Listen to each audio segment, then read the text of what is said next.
Bonjour à tous, c'est la radio du cinéma au Festival de Cannes. Je suis avec Quentin sur la terrasse du Palais pour discuter d'un film qu'on a vu. Salut Quentin. Salut tout le monde.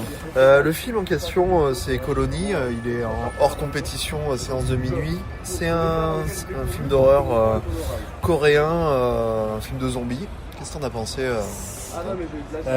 Beaucoup de choses. Première impression, très long. Beaucoup de longueur, j'ai trouvé. Des choses au niveau du scénario pas forcément utiles à des moments.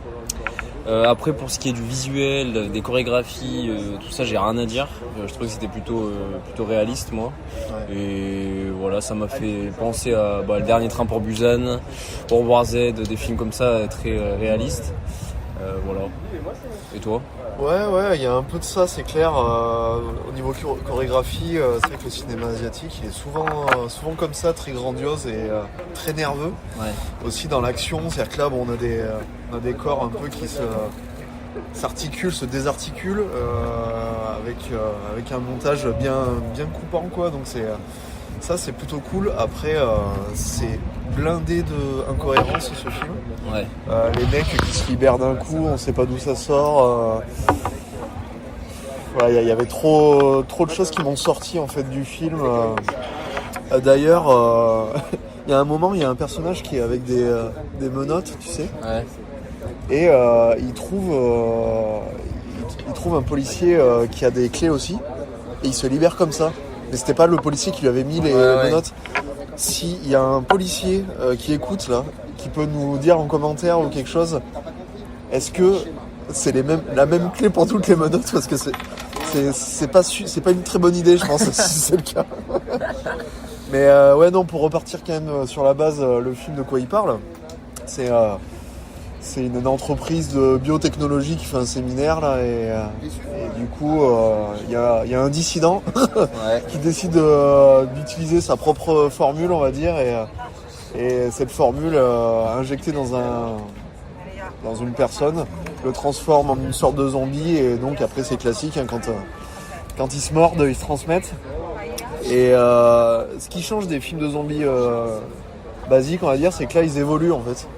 C'est-à-dire qu'au début ils sont vraiment nuls, comme tous les zombies de tous les films qu'on a vus, c'est à ramper un peu.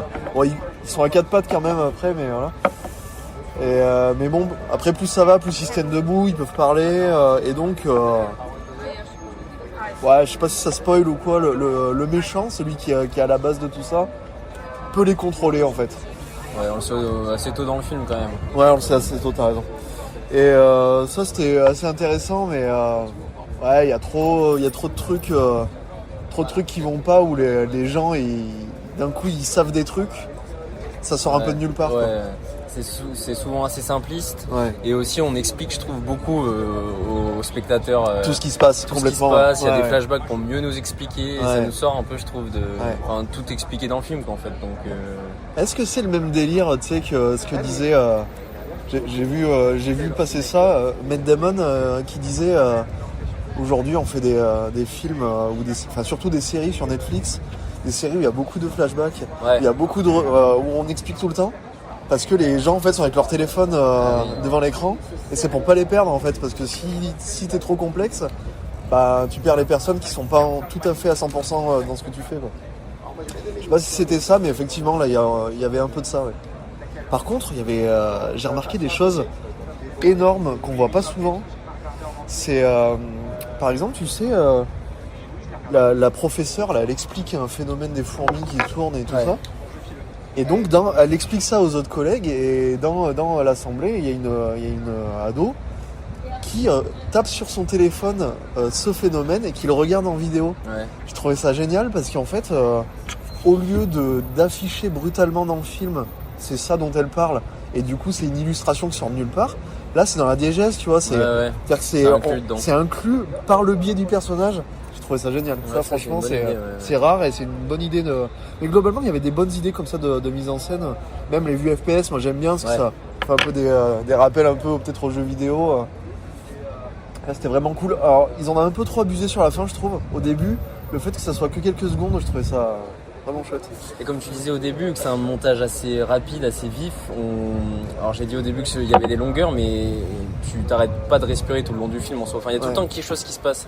Et du coup, c'est peut-être ça qui manquait, des moments où... En fait, c'est un peu un huis clos parce qu'on est tout le temps dans la même tour. Oui. À part un moment où on sort dans les champs, tu sais, dans l'ancien laboratoire. Oui. Mais sinon, ouais, c'est comme un huis clos et du coup, on n'a pas ces petits temps-là de calme en fait, où on pose le scénario, quoi. Ouais, il y a ce truc, tu sais, je rattache ça un peu à Inception, cette musique avec des grosses basses, des gros cuivres bien gras là, et des toum toum toum toum, tu sais. Et c'est vraiment ça s'arrête pas, la musique, c'est ta ta ta ta ta ta ta, ça s'arrête jamais. Et en fait, ce qui est assez rigolo, c'est que tu dis que le film est long, enfin tu l'as trouvé long en tout cas, et en fait il est pas si long que ça, il dure 2 heures.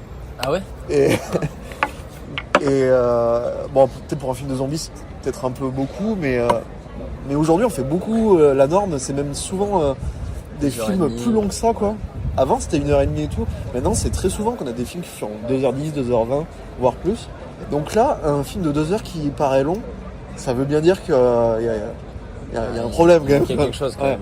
Mais bon, c'est vrai qu'un film de zombies, c'est compliqué de... Ah oui, ce genre-là, il y a tellement de films qui ont été faits là-dessus. Ouais, c'est hyper codifié, calibré, ouais. Bon, en tout cas, c'était quand même sympa parce qu'on a cette année à Cannes beaucoup de films pessimistes ou qui traitent de guerre ou de violence, violence conjugale aussi. Donc, d'avoir un truc un peu plus feel good, on va dire, c'est pas mal. Ouais, c'est vrai.